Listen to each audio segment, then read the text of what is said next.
শত্রু দমন করার জন্য দূর থেকে যে কোনো নারী অথবা পুরুষকে বান মারণ তাবিজ। কিভাবে দূর থেকে শত্রু দমন করবেন? অনেক ভাই এবং বোনেরা শত্রু দ্বারা ক্ষতিগ্রস্ত, অতিষ্ঠ হয়ে গেছেন। শত্রুরা জ্বালাতন করতে করতে একদম পিঠ দেয়ালে ঠেকিয়ে দিছে আপনার। আর কোনো উপায় পাচ্ছেন না। আপনার হাতে যদি অন্য কোনো উপায় থেকেও থাকে, আপনি নিরাপদে একটা তান্ত্রিকের মাধ্যমে একটা ব্যবস্থা করতে চাচ্ছেন যাতে করে আপনার কোনো ক্ষতি না হয় এবং কি কেউ জানতে না পারে এবং নিঃশব্দে গোপনে যাতে করে একটা শত্রুকে আপনি দমন করতে পারেন। তো কিভাবে এই কাজটা করবেন? কুফুরি একদম পাওয়ারফুল একটা বান মারণ বিদ্যা। এই বিদ্যার মাধ্যমে মাত্র ২৪ ঘন্টা থেকে ৩ দিনের মধ্যে শত্রুকে আপনি বান মারতে পারবেন। তো অনেক ভাইরা আছেন যে আসলে এইভাবে নীরবে গোপনে কাজ করতে করতে অনেক তান্ত্রিকের পিছনে টাকা খরচ করতে করতে অতিষ্ঠ হয়ে গেছেন, আর মনে চায় না। ভাই, আপনাদের জন্য আজকে আমার এই ভিডিও। যারা ধোঁকা খাইছেন তান্ত্রিক জগতে তাদের জন্য এই ভিডিওটা আমি উপহার হিসেবে দিলাম, যাতে করে নিজেদের কাজ নিজেরা করতে পারেন, আর যাতে করে আপনাদের ধোঁকা খাইতে না হয়। কারণ অনেক তান্ত্রিক আছে, অনেক গোপন বিষয় আছে যেগুলো আপনাদেরকে বলে দেয় না, সেটা আমি আপনাদেরকে বলে দেব। যেমন আসন জাগ্রত করা মন্ত্র, এবং তার পাশাপাশি আপনাদেরকে বলে দেবো পুতুল, ভোডো পুতুল জাগ্রত করা মন্ত্র। তো আজকের বিদ্যাটা কিন্তু ভোডো পুতুলের মাধ্যমে শত্রুকে বান মারুন। ডাইরেক্ট সরাসরি ভোডো পুতুলের মধ্যে শত্রুর প্রাণ জাগ্রত করবেন, এবং এই প্রাণটা একটা মন্ত্রের মাধ্যমে জাগ্রত। ওই মন্ত্রটা আমি বলে দিব, এবং পরবর্তীকালে ওই বিদ্যা দ্বারা, ওই ভোডো পুতুলটা দ্বারা আপনি শত্রুকে মাত্র ২৪ ঘন্টা থেকে ৩ দিনের মধ্যে দমন করতে পারবেন। তো চলেন আমি নিয়মে চলে যাচ্ছি। তার পূর্বে অনুরোধ থাকবে, আমার ভিডিওটা যারা সাবস্ক্রাইব করেন নাই, চ্যানেলটা সাবস্ক্রাইব করবেন, ভিডিওতে লাইক দিবেন। তো দেখেন, প্রথমত এই কাজটা করার ক্ষেত্রে আপনাকে বেশ কিছু সময় আপনাকে মানতে হবে। যেমন এই কাজটা করার ক্ষেত্রে শনিবার মঙ্গলবার দিন আপনাকে কাজ করতে হবে, এবং বেশ কিছু মাল লাগবে, যেমন কামসিঁদুর কিনতে হবে বাজার থেকে, তার পাশাপাশি চন্দন কাঠ কিনতে হবে, এবং ২টা লোহা নেবেন।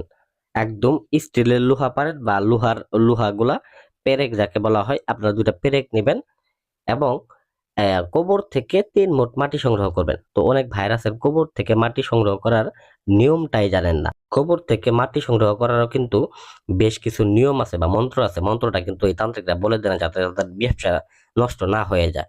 কারণ এটা বলে দিলে আপনাদের কাজ আপনারা করে নেবেন, তাহলে তার কারো কাছে যাবেন না। তো যাই হোক ভিউয়ার্স, একটা কথা বলে নেই, যারা একেবারে পারে না, একেবারে অপারগ, বিপদগ্রস্ত, কাজও করতে পারে না নিজেরা, তারা আমাদের সাথে যোগাযোগ করবেন, আমরা দায়িত্ব নিয়ে আপনাদের কাজ সম্পন্ন করে দেব। তো যাই হোক, আমি বলে দিচ্ছি, মাটি সংগ্রহ করার মন্ত্রটি হচ্ছে: মাটি মাটি কবর মাটি, আয় মাটি ধরি পাপি, ধ্বংস করি আদি পাপি, জিব্রাইল মিকাইল আজরাইলের নাম ডাকি। তো এই মন্ত্রটা জপ করে আপনারা ৩ মুঠ মাটি নেবেন, নিয়ে একটা ভোডো পুতুল বানাবেন। বানানোর পরে প্রথমত আপনারা কি করবেন, আসন করে বসবেন, মোমবাতি আগরবাতি জ্বালায় নেবেন, পাক পবিত্র হয়ে বসে তারপরে এই ভোডো পুতুলটা মাটি এগুলা দিয়ে ভোডো পুতুল বানায় নেবেন।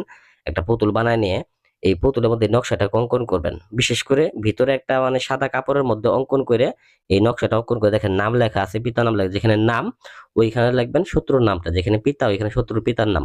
শত্রু মেয়ে হলে সেক্ষেত্রে মাতার নাম লিখিয়ে দিবেন।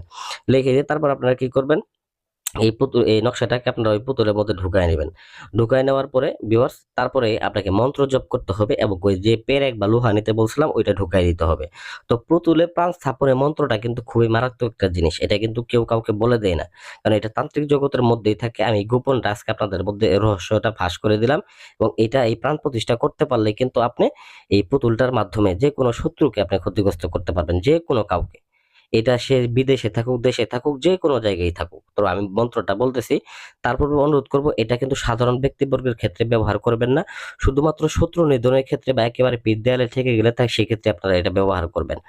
তো যাই হোক ভিউয়ার্স, পরিশেষে আমি মন্ত্রটা বলতেছি: কালিনীর মন্ত্র জপে মন্ত্র বলে জীবন জাগে। আবার বলতেছি, কালিনীর মন্ত্র জপে মন্ত্র বলে জীবন জাগে, প্রাণ আই পুতুলের মাঝে, অমুকের প্রাণাত্মা। এখানে যে শত্রু নামটা বলে দিতে হবে, অমুকের প্রাণাত্মা বন্দী হলো সব সত্তা, জেগে উঠুক এই পুতুল, হয়ে যা পুতুল আত্মা। ওম কাল চামুণ্ডে জীবনং বন্দনায়ং কালিনীং কালী, অমুকং আত্মা জাগ্র করশনায়ং সাহা সুদা কালিকা নমস্তুতে। এই অমুকং এর জায়গায় অবশ্যই শত্রুর নামটা বসায় দিবেন। ঠিক আছে? বিশেষ করে আপনি এখানে বলতে পারেন যে অমুকের পুত্র অমুক। ঠিক আছে?